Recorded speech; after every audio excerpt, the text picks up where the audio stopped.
Hey, so new video, me blogging. Let me show you my path. First of all, it is so hot in Texas that I have to be really intentional about when I walk, because I just don't want to be like sweating so much while I'm walking. And right now it's about 8:30 and it's a beautiful time to walk. I'm still trying to make this walk like a really good habit for me. It's just, wow, these flowers are gorgeous. It's just choosing myself, like taking care of myself, is a very holy decision. And I have to remember that, because I know that the Holy Spirit lives inside of me, and I am the Holy Spirit's temple. And so I have to take care of my body. And that means, for me anyways, taking walks. I used to do like CrossFit and Insanity video programs, and like some hip hop and Zumba and stuff when I was younger. And I really, actually, if I wanted to, like, I could probably try to devote some of my time to like dancing again, or just some different workouts if I wanted to. I'm really trying to stay focused right now on like saving money, and just me working my 2 jobs. I've had to, like, just get rid of some things in my life that just no longer fit anymore. And that's okay. Like, when things don't fit for you, it's okay to let go. And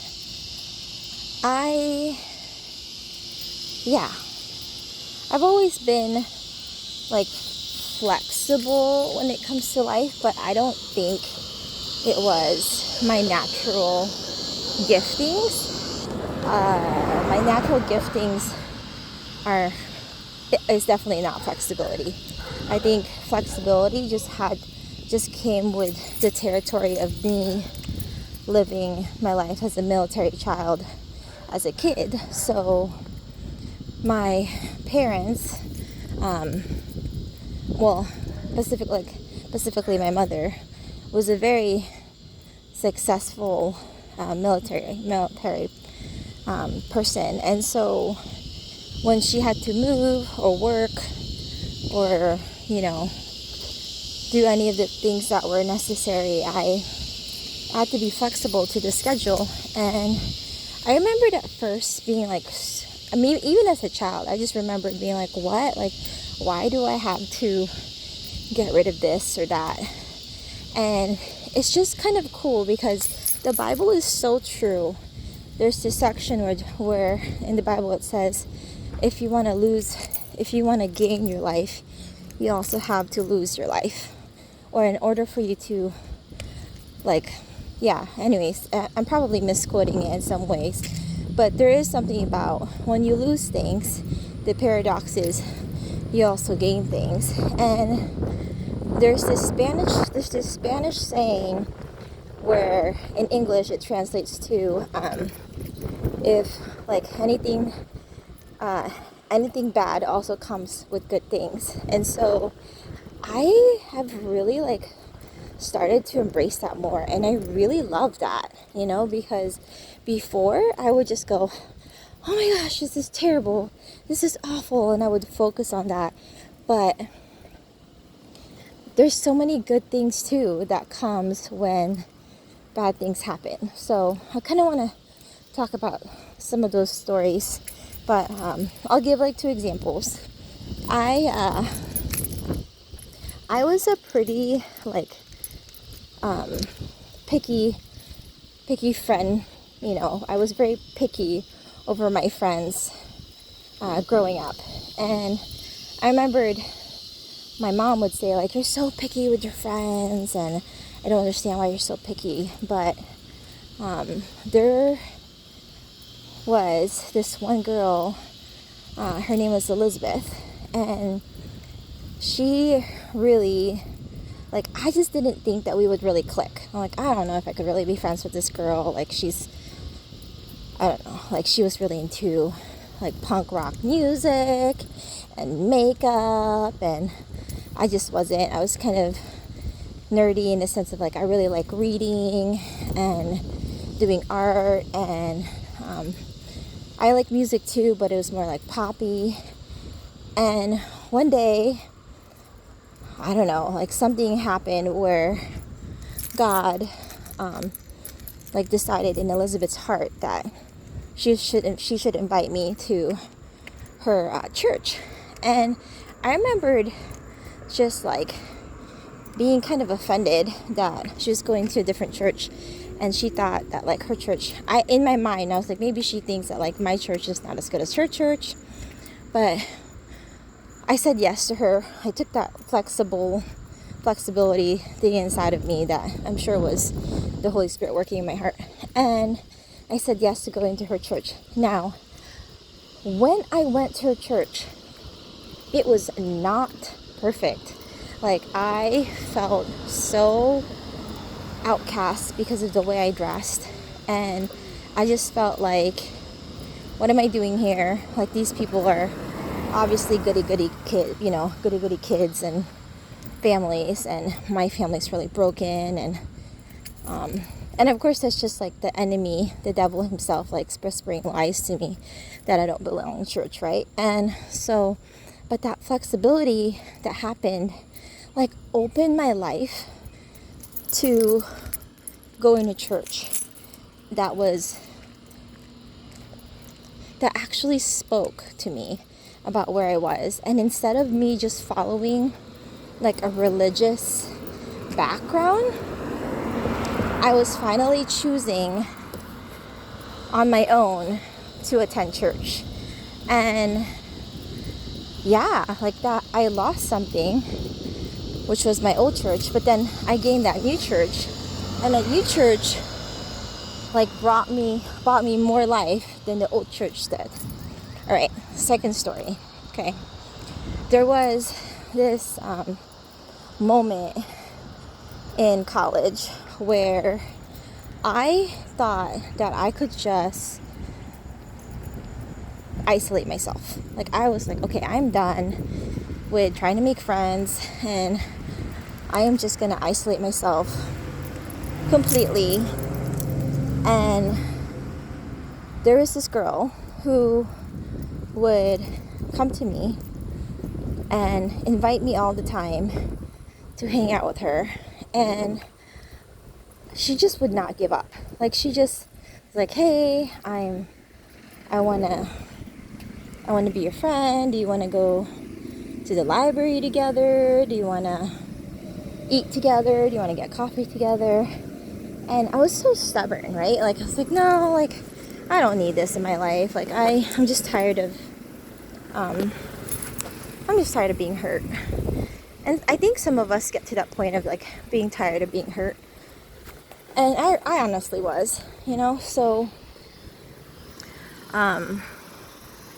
yeah, I was just tired of being hurt. And I could have chosen to just, like, stay where I was, but instead I was like, I'm going to be flexible, and decide to, like, walk towards, like, pursue this relationship with the girl and be her friend.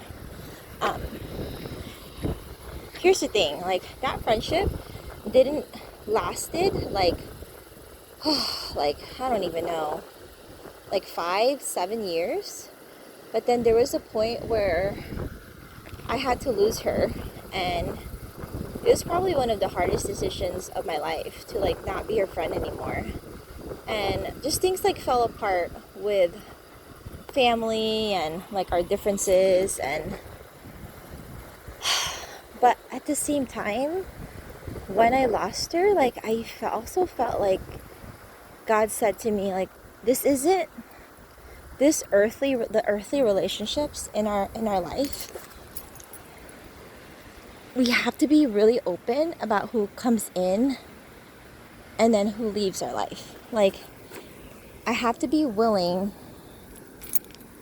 to let the people in my life and also let them go when it's supposed to happen. Or I could be holding into relationships so tightly that I'd miss out on this chance that could bring me something new, you know? And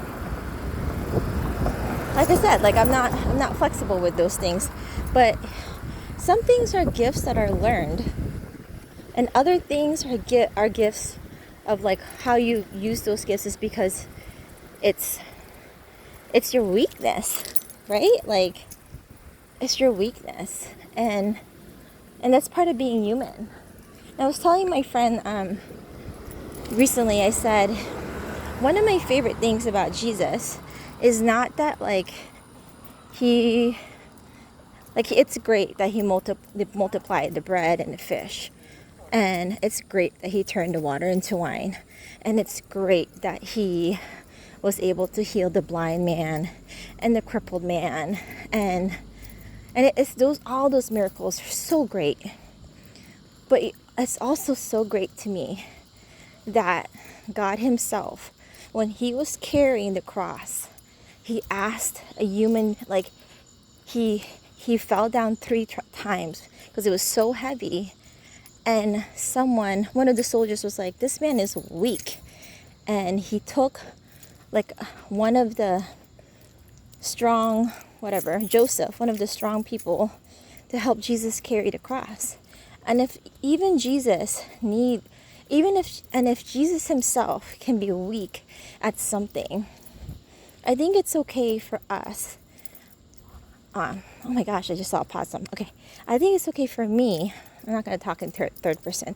I think it's okay for me to be weak at a lot of areas, and I just need to accept that about myself. Like, I am weak at making friendships sometimes because I'm afraid that they're gonna leave me, and I am weak at, well, apparently, like, as I'm a single mom, like, maybe I'm not all that great at picking like men, you know, but maybe at the same time God's gonna go, you know, you can't pick men very well, but I'm gonna pick you a man, not you, you know, or I don't know, like, or maybe God's like, you don't need a man, you're gonna be okay on your own, or whatever his decisions are when I am weak. Like, I just need to accept it on earth, because heaven is gonna be so much greater than all these like earthly like sorrows and earthly mistakes and earthly failures and earthly like hard decisions and earthly things to carry. Like, there's so many things to carry in life that it's so amazing to me that Jesus himself had Joseph help him carry that cross.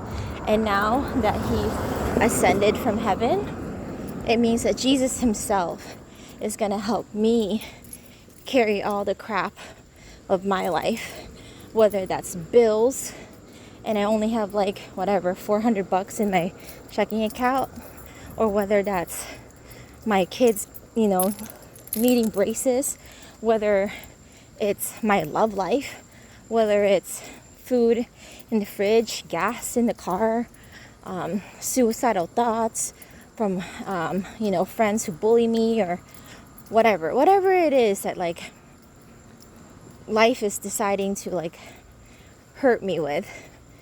The weakness is not something to be afraid of, because God is strong, and I'm thankful for that.